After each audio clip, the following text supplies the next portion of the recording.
posible nga halin sa malain nga eksperyensya kangay sang rejection o kon bullying ang naga-trigger sa isa ka bata nga mag-ubra sang hindi maayo nga buluhaton. Ini ang ginpakigbahin ni retired Police Major Joy Juarez Bolivar, city psychologist. Kasunod sang asod-asod nga insidente sa sulod mismo sang mga eskwelahan sa bilog nga pungsod.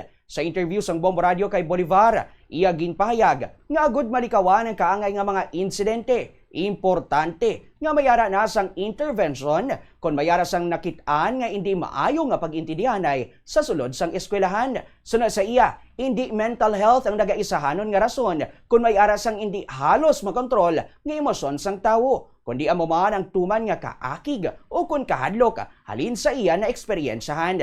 Dako man sunod sa iya ang impluwensya sa isa ka bata, ang social media, online games, kag ang mga tawo sa iya palibot. School violence does not happen overnight.